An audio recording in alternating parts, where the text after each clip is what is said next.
Bonjour à tous, un nouveau quintet flash ce mardi sur l'hippodrome de Deauville à l'occasion du prix de Bayeux.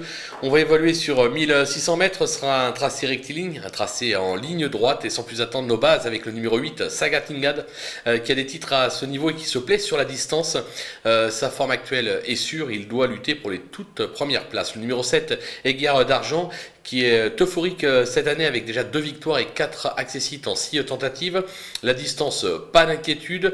Stéphane Pasquier lui sera de nouveau associé, ça peut aller très loin. Le numéro 4, Roderick, qui cherche sa course actuellement comme l'attestent ses 2 récents accessites à ce niveau. Sur sa lancée, il peut encore lutter pour le podium. Les opposants, avec le numéro 6, Stanzo, qui vient d'échouer à ce niveau, mais sans être ridicule. Il est plutôt régulier dans l'ensemble depuis le début de sa carrière. Décidé, il peut ambitionner une très belle place. Le numéro 12, Sarib, qui a été façonné en province, il vient de fort bien se défendre sur l'hippodrome de Dax. Il est idéalement engagé en valeur 36.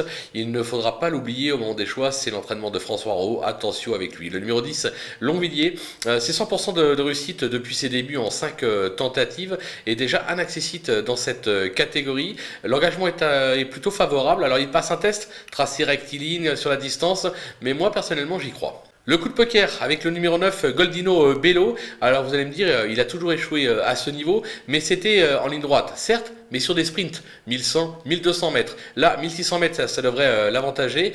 C'est sa distance de prédilection, l'engagement est favorable. Je pense qu'il peut réaliser une très belle performance et faire afficher une cote. Les outsiders avec le numéro 5, Touach, qui vient d'échouer d'Arien pour la gagne à ce niveau, c'était sur l'hippodrome de Longchamp. Alors j'aurais préféré pour lui une distance un peu plus courte, 1400 mètres, mais une place reste jouable. Le numéro 3, Be My Day, qui vient de renouer avec le succès sur la distance à Longchamp, il a laissé une très belle impression en visuel le dernier coup. Alors ça lui coûte 7 livres de pénalité, ça complique la donne, mais logiquement ça ne devrait pas lui interdire de jouer une bonne place à l'arrivée de ce quintet plus. L'As Stringer, qui a réalisé un beau premier semestre 2021, il vient d'échouer par 2 fois, mais il apprécie la distance. Donc je le condamne pas, je le rachète une dernière fois. Le numéro 2, Urwald, c'est un ancien rouget qui alterne le bon et le moins bon. Alors il n'a plus trop de marge au poids, il aurait probablement préféré évoluer sur une piste en sable fibré.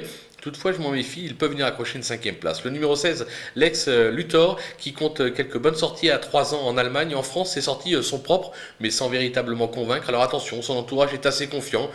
Bien placé en bas de tableau, pourquoi pas pour une surprise. Le numéro 15, Rio d'Octobre, qui compte quelques bonnes sorties sur la distance, mais qui semble avoir montré ses limites dans cette catégorie, raison pour laquelle je le glisse vraiment en fin de combinaison. Si vous n'avez pas la place, c'est le premier que j'élimine par rapport à ma sélection.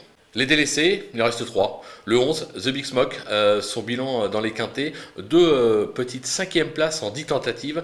Il n'a vraiment pas convaincu ces dernières semaines, j'y crois pas du tout. Le numéro 13, Walek, alors il est rompu à ce type de tournoi, déjà 21 tentatives, mais a plutôt déçu ces derniers temps. Je le préfère nettement sur le sable, raison pour laquelle je ne le retiens pas. Et enfin le numéro 14, Carlton Choice, plaisant en début d'année, mais qui vient d'aligner 4 échecs à ce niveau.